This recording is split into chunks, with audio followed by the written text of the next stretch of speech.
Tristan et Iseut, chapitre 5. Brangien livré aux cerfs. Au retour du navire en Cornouailles, le roi Marc remercie chaleureusement son neveu et épouse Iseut quelque temps après. Lors de la nuit de noces, c'est la servante Brangien qui se glisse dans le lit royal auprès de Marc, afin de protéger l'honneur de sa maîtresse Iseut. En dépit de l'amour que son époux lui porte, de l'admiration que le peuple lui voue et du luxe du château, Iseut est triste et pensive. Elle se met à craindre que Brangien ne révèle le secret de l'amour qui l'unit à Tristan et prépare un plan pour se débarrasser d'elle. Iseut demande à 2 cerfs d'emmener Brangien loin dans la forêt, de la tuer, de couper sa langue et de la lui rapporter en échange de leur liberté et d'une somme d'argent.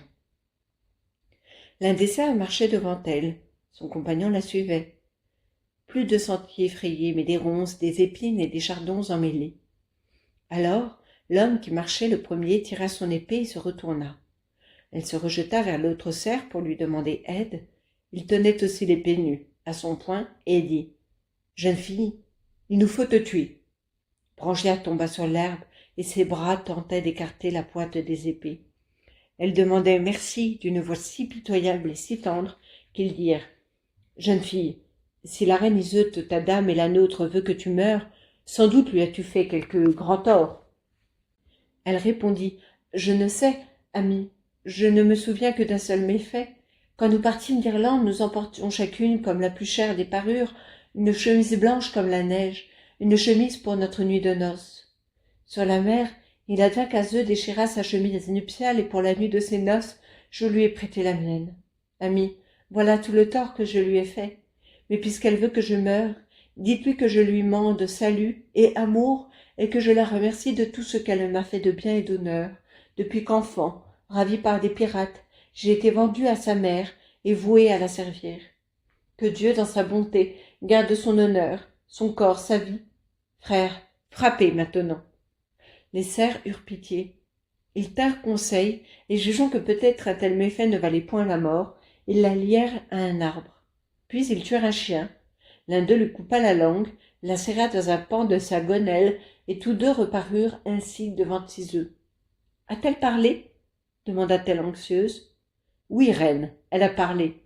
Elle a dit que vous étiez irritée à cause d'un seul tort. Vous aviez déchiré sur la mer une chemise blanche comme neige que vous apportiez d'Irlande.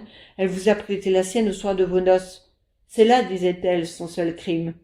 Elle vous a rendu grâce pour tant de bienfaits reçus de vous dès l'enfance. Elle a prié Dieu de protéger votre honneur et votre vie. Elle vous demande salut et amour. Reine, voici sa langue que nous vous apportons. »« Meurtrier !» cria Iseut. « Rendez-moi Brangien, ma chère servante. Ne saviez-vous pas qu'elle était ma seule amie ? Meurtrier, rendez-la-moi. »« Reine, on dit justement, femme en change en peu d'heures.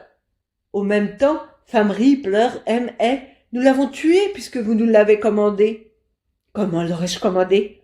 Pour quel méfait ? N'est-ce pas, ma chère compagne, la douce, la fidèle, la belle ? Vous le saviez, meurtrier. Je l'avais envoyée chercher des herbes salutaires, je vous l'ai confiée pour que vous la protégiez sur la route. Mais je dirai que vous l'avez tuée, et vous serez brûlée sur des chardons. Reine, sachez donc qu'elle vit, et que nous vous la ramènerons saine et sauve. » Mais elle ne les croyait pas, et, comme égarée tour à tour, maudissait les meurtriers et se maudissait elle-même. Elle retint l'un des cerfs auprès d'elle, tandis que l'autre se hâtait vers l'arbre, où Brangien était attaché. « Belle, Dieu vous a fait merci, et voilà que votre dame vous appelle. » Quand elle parut devant Iseut, Brangien s'agenouilla, lui demandant de lui pardonner ses torts, mais la reine était aussi tombée à genoux devant elle, et toutes 2, embrassées, se pâmèrent longuement.